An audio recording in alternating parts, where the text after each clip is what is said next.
This is the last section in Unit 2A, Section 2.5. We'll be talking about the characteristics of acids and bases and how we use indicators and the pH scale to determine if a solution is acidic, basic, or neutral. So let's talk about some characteristics that differentiate acids from bases. We learned in the last section that acids produce the hydronium ion in water. Remember, it is really the hydrogen ion that is released from the acid molecule when dissolved in water and automatically connects with the water to form that hydronium ion. Now, we don't taste acids in laboratory, but there are some foods that have weak dilute forms of acids in them, and those generally taste sour. We've learned that active metals can react with acids to form hydrogen gas, and you can see in this chemical reaction right here the active metal being magnesium and the production of hydrogen gas on the right. And the last thing is that an acid, we'll use that same acid, hydrochloric acid, neutralizes a base, we'll use sodium hydroxide, and it always forms water and a salt. In this particular case, it forms sodium chloride, which is table salt, but a salt is really an ionic compound, any ionic compound that is formed when an acid and a base react with one another. On the other hand, we've got bases, and we learned that they produce hydroxide ions when dissolved in water.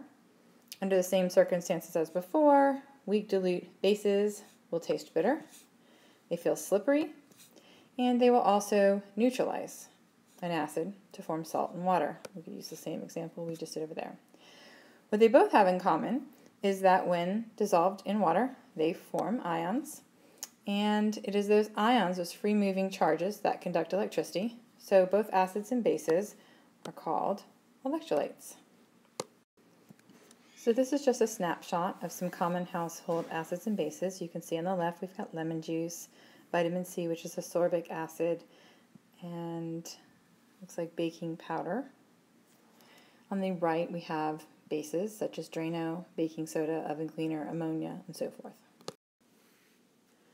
We need to talk about the difference between strength and concentration. A lot of students get these two words mixed up. Let's start with strength. We're going to be looking at the terms strong versus weak. An acid is considered strong when all of the acid molecules separate into hydrogen ions when dissolved in waters. Another word to use for separation is dissociation. So when we have only ions present, because all the acid molecules have dissociated, it's considered strong, like you see in examples below of hydrochloric, nitric, and sulfuric. A weak acid is only going to have some of the molecules separating into hydrogen ions when dissolved in water. Very few ions will be present. Mostly molecules will stay together. Okay, so you have very little dissociation. Examples would be vinegar, which is basically acetic acid, and carbonic acid. If you take a look at this diagram, you'll notice that the acid molecule looks like this. And as it's being dispensed into the water, you can see that all the ions are separating from each other. And so you have the hydrogen and the anion component of the acid all apart from each other. So you see 100% dissociation here. On the other side of the diagram, you can see that same acid molecule going in, but this time you see that most of the molecules stay together, and only a few of the ions are separating from each other or dissociating. Thus you have a weak acid compared to a strong acid. We'd like to say that there's 100% dissociation here, somewhere between 1 to 5% dissociation here. Here's just another picture to show the difference between strong acids versus weak acids. On the left you can see that there are no intact acid molecules. They have all separated into ions. There's a complete dissociation here. Whereas on the right you can see that there are mostly molecules, acid molecules, intact with just a few ions floating around. So only slight dissociation. Now the other two terms we have to talk about is concentrated versus dilute.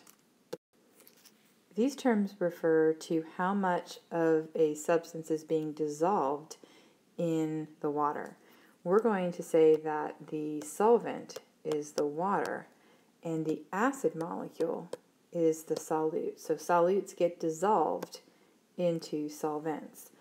The more solute we put in, the more concentrated it becomes. We say it has higher concentration. The less solute we put in, the more dilute it becomes, and thus the lower the concentration. So we're really looking at how much is getting dissolved here. We're not looking at how the molecules are separating from each other into ions. We're just looking at how much we put in originally. Now there's all kinds of combinations of concentration and strength. We'll start off by looking at the strong and concentrated. That would be where we have a lot of the acid or base being added, the solute, and all of the acid and base will dissociate, will split apart into ions. You can also have strong and dilute. That means that, once again, all that we add will dissociate, will split apart into ions, but this time we're not going to add very much in the beginning. We can have weak and concentrated, and that would give us a scenario where we're going to put a lot of acid or base into water, but only a little bit will dissociate. This is that 1 to 5% dissociation. And the last scenario would be weak and dilute. We're not adding very much acid or base, and that little that we do add, very little, will break apart into ions. So here's a visual of those 4 scenarios. We're going to start off by noticing that each one of these boxes contain hydrogen ions either by themselves or within the actual molecule. And so that tells us that in all 4 boxes we are looking at an acid. In this first example, you can see that there's really only one set of ions here. Everything else stays as an intact molecule. So this must be weak. And the fact that it's pretty crowded in that box means that it's concentrated as well. If we take a look at the second box, you can see that there are no intact molecules. All of the species present are ions, which means that this has to be a strong acid. And the fact that, once again, it's pretty crowded in here means that it's going to be concentrated.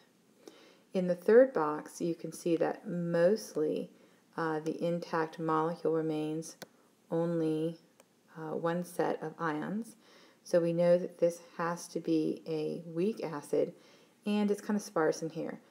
It's not very crowded, so we're going to say that very little acid was actually dissolved in the water. So we're going to say it's dilute and weak.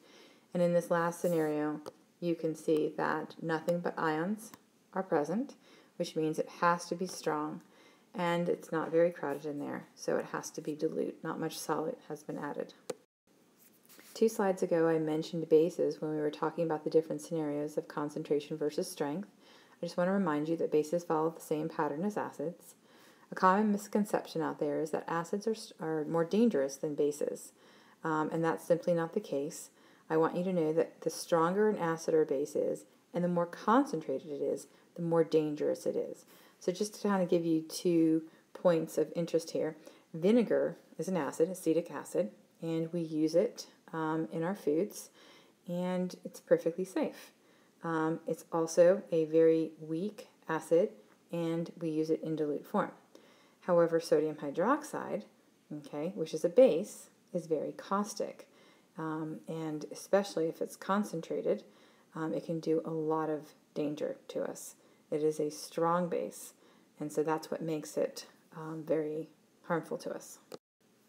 Now there is something called the pH scale, and that runs from 0 to 14. 7 is the neutral point, and anything less than 7 is considered acidic. Anything higher than 7 is considered basic or alkaline. The closer you get to the ends of this number line, the stronger the acid or the base become. So a pH of 2 is going to be stronger than a pH of 6. A pH of 13 is going to be stronger than a pH of 11. There are many ways to measure the acidity of a solution. pH happens to be one of them, and we have many indicators that can help us determine that as well. We do have liquid indicators, and the two that you're going to be using in class are phenolphthalein and bromothymol blue. And you will need to know that with the introduction of phenolphthalein to an acid, it would stay clear. So phenolphthalein is originally clear, you can see that here. And it would turn pink in the presence of a base, and that's what you see in this third slide right here. I'm not showing a picture of bromothymol blue, but when it's dropped into an acid, it turns yellow, and when dropped into a base, it turns blue. We also have pH meters or pH probes, which electronically determine the pH and give you a readout, and then you can actually use that number line to predict whether something is acidic or basic as well. Lastly, we have paper indicators, and the two paper indicators that we're going to be using are litmus paper and pH paper. So over here to the right, we have blue litmus paper and red litmus paper. And you can see that the red litmus paper is turning blue, and that usually signifies that the solution is a base. And here we see blue litmus paper turning red, and that will signal that we're looking at an acid. One of the things that I'd like to write on the board, and I will do it here, is this kind of mnemonic to help you remember that blue represents a base, and red represents an acid. So if I originally start with blue litmus paper and it stays blue, it would be a base. If it turns red, it will be an acid. And sometimes we refer to the red as pink. If red litmus paper stays red, it's an acid, but if it turns blue like we see over here, then it would be considered a base. The other type of paper indicator we have is pH paper, and you would just tear off a segment of this paper, put it into the solution.